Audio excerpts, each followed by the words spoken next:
Meus queridos e amados irmãos, queremos cumprimentar com muita alegria a todos com a paz do Senhor Jesus. Você está no canal Bíblia de Fato. Nós estamos estudando sobre as filosofias materialistas, sua influência, seus planos para o mundo e também a sua influência e a metamorfose que tem sido feita na mente de alguns cristãos, levando esses a entenderem que Deus agora é a fonte do seu consumismo, onde Deus é apenas o personagem para cumprir a vontade dos seus súditos, dos seus servos aqui nesta vida. Neste vídeo nós iremos usar as Sagradas Escrituras como a fonte para a explicação desse materialismo desordenado, de pôr os valores naquilo que o ser humano possui, onde isso é o início e o fim de sua vida, e desconsideram as necessidades espirituais. Isso de uma forma coerente, conforme as Sagradas Escrituras, considerando que o desejo de Deus para o homem é que ele sinta-se bem, esteja feliz com a sua família. Essa felicidade é limitada dentro dos parâmetros das ordenanças e dos mandamentos de Deus, de considerar Deus acima de todas as coisas, o próximo como a si mesmo, a família como o alvo principal de administração e de busca pela plena satisfação e fazer o bem à sociedade, para que o mundo viva bem em harmonia. Quem vive pela fé tem os seus olhos no espiritual e não no material. O apóstolo Paulo, em 2 Coríntios capítulo 4, do 16 ao 18, ele diz: por isso não desanimamos. Pelo contrário, mesmo que o nosso ser exterior se desgaste, o nosso ser interior se renova de dia a dia, porque a nossa leve e momentânea tribulação produz para nós um eterno peso de glória acima de toda comparação. Na medida em que não olhamos para as coisas que se veem, mas para as que se não veem, porque as coisas que se veem são temporais, mas as que se não veem são eternas. O apóstolo Paulo deixa bem claro aqui que mesmo nesta vida e na milícia de um apóstolo, eles vivendo tanta angústia e tribulação, eles não desanimam, porque aquilo que promove o ânimo e o entusiasmo para vencer as batalhas nesta vida não são as coisas materiais, porque há a falta em algum momento, há a necessidade não suprida em algum momento da nossa existência, mas para as coisas que não se veem, as coisas atemporais, as coisas eternas. Esse é o alvo. O autor aos Hebreus, no capítulo 12, ele diz: olhando para Jesus, o autor e consumador da nossa fé, enquanto nessa corrida de trajetória cristã. No Salmo de número 20, e o verso 7, o salmista diz: uns confiam em carros e outros em cavalos ou cavaleiros, mas nós faremos menção ou invocaremos o nome santo do Senhor.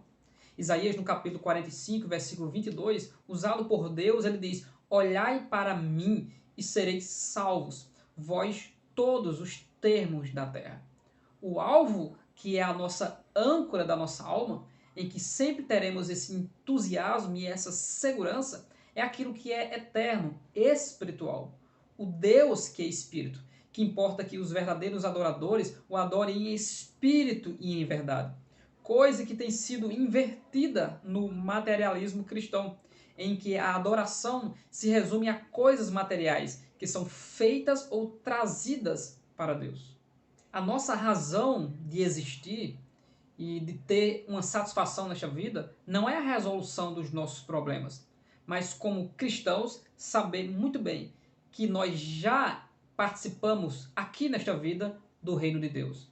Nós somos a nação sacerdotal, o povo de Deus, aqueles que como sal e luz influenciam o mundo para algo imaterial que há de se revelar em um futuro próximo e iminente, que é a glória do reino de Jesus Cristo, que já habita dentro daqueles que andam conforme o código de ética deste reino, que pode ser resumido lá em Mateus capítulo 7. Faça aos outros aquilo que você quer que os outros façam por você. O neopentecostalismo ele se adequa com o pensamento materialista, Porque o fim para um cristão neopentecostal é ele ficar livre das influências demoníacas, e isso Cristo veio para desfazer as obras do diabo, também ficar livre de toda enfermidade. Jesus Cristo ainda cura e sempre curará toda e qualquer enfermidade dentro do seu propósito, e a principal coisa e o alvo principal de Jesus Cristo é a libertação da alma do homem, porque a morte física já está determinada para ele. E a terceira coisa que tem mais prendido as pessoas neste mundo, não desejando nem muitas vezes o próprio retorno e a volta do Senhor Jesus Cristo, é por esse motivo que a maioria dos temas dos cultos são temas em que reina o antropocentrismo, em que o alvo agora é o homem e a plena satisfação do homem nesta vida. Mas se esperamos em Cristo apenas nesta vida, somos os mais miseráveis de todos os homens. O materialista ateu não se preocupa com a sua alma nem com a sua salvação. O materialista cristão, ele está preocupado em que Deus lhe abençoe, está preocupado no sucesso desta vida, está preocupado em ser famoso e em ser conhecido. Então, hoje em dia, existe um status gospel a ser alcançado, e aqueles que não conseguem alcançar esse status gospel, eles são desprezados e considerados de segunda categoria. Veja a cegueira que esse materialismo que tem influenciado os cristãos tem feito. E a revolução que deve ser feita é a revolução da nossa mente. Pregarmos o evangelho com toda ousadia e coragem e mostrar para os cristãos materialistas o que é a verdadeira doutrina de Jesus Cristo.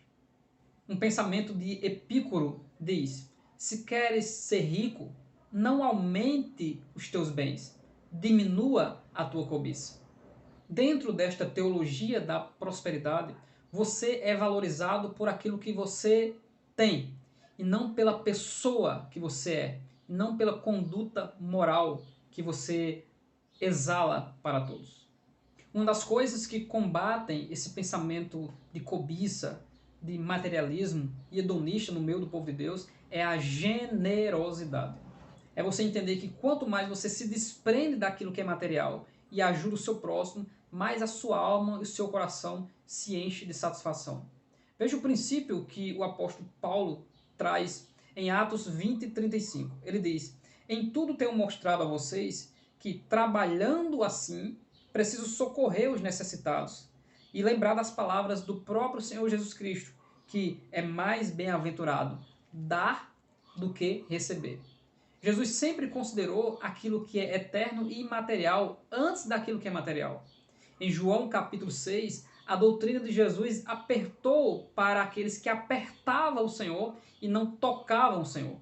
Os materialistas que seguiam ao Senhor Jesus nesta terra eram aqueles que apertavam para tentar suprir as suas necessidades. Mas haviam aqueles que pela fé criam que Jesus Cristo poderia fazer muito mais pelas suas vidas. Por isso, em João capítulo 6, o Senhor Jesus Cristo exortou: vocês estão em busca da comida que perece e não da que permanece. Eu vivo pelo Pai e se alimento do Pai. Aquele que se alimenta de mim viverá por mim. Jesus deixando bem claro que a plena satisfação do ser humano é ele e não apenas algo que ele dê. O resultado desta pregação de Jesus Cristo foi que se revelou a quantidade de materialistas que haviam ali. Toda a multidão foi embora, só restou os seus alunos. E Jesus ainda os censurou e disse: se queres ir também, ou seja, se o pensamento de vocês é só esse também, que eu vim suprir apenas as suas necessidades materiais, vão embora. Então, Jesus não usa meio termo. Quem quer ter comunhão com ele, terá. E quem não quer, negará Jesus por qualquer outra coisa.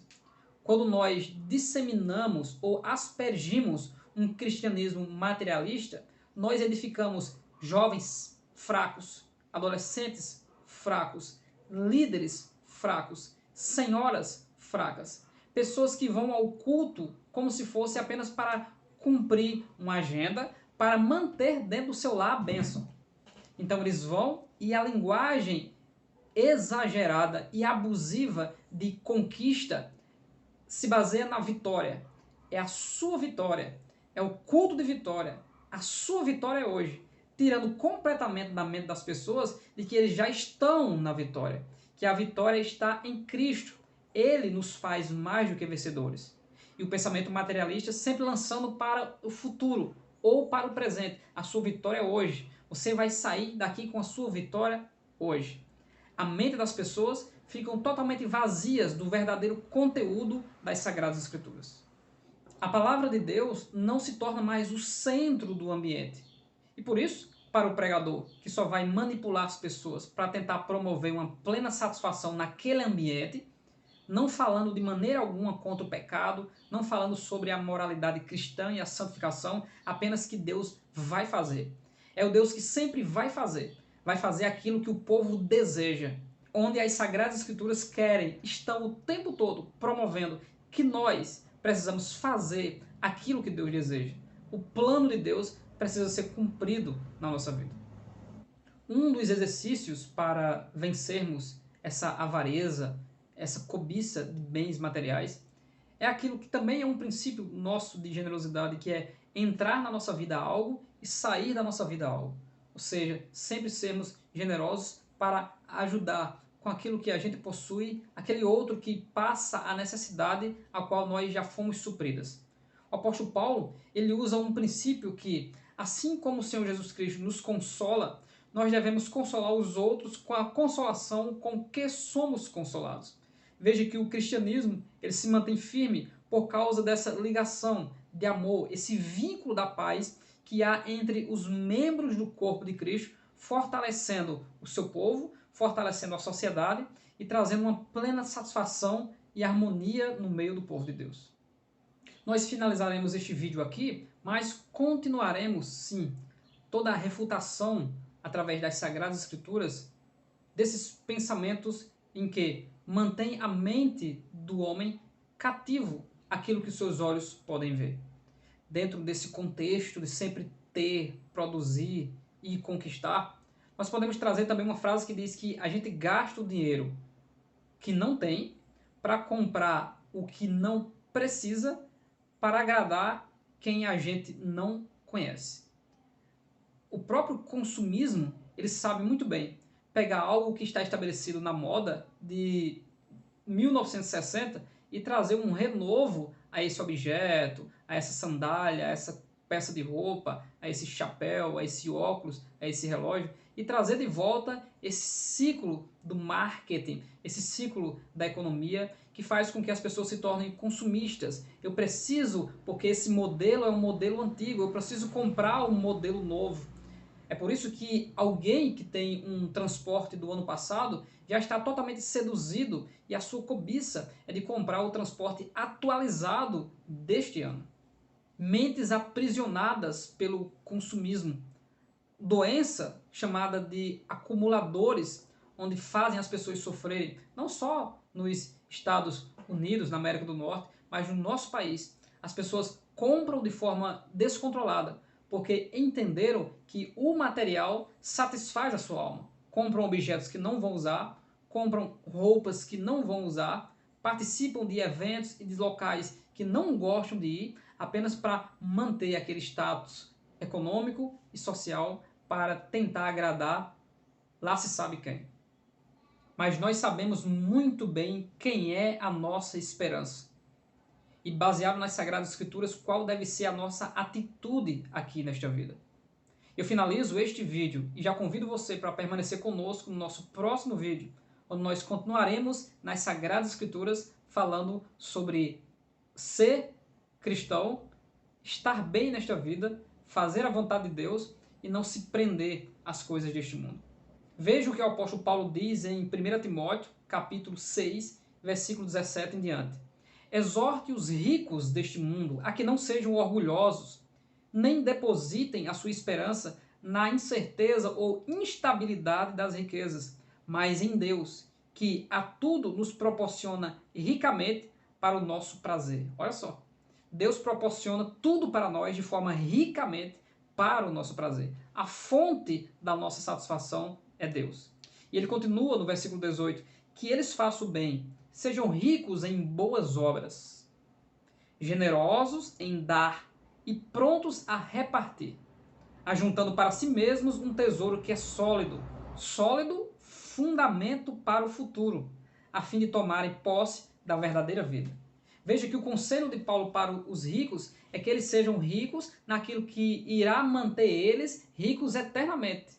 Que eles guardem dentro de si o tesouro espiritual, que tanto nos dá satisfação nesta vida, naquilo que Deus proporcionou que a gente possa ter. Uns têm muitos, outros têm menos, mas como a nossa satisfação é Deus e é Ele quem supre as nossas necessidades, se tivermos com que nos vestir, comer e principalmente tendo Jesus Cristo no nosso coração, devemos estar contentes, porque Deus está no controle de todas as coisas. Deus abençoe grandemente a sua vida em nome de Jesus. Se você não é inscrito no canal Bíblia de Fato, faça isso agora. Se inscreva no canal Bíblia de Fato e continue conosco. Vamos continuar meditando nas Sagradas Escrituras sobre o propósito da nossa existência e sobre todos esses pensamentos que muitas vezes vêm de contrário àquilo que é bíblico, mas nós estaremos na torre de vigia proclamando a verdade das Sagradas Escrituras.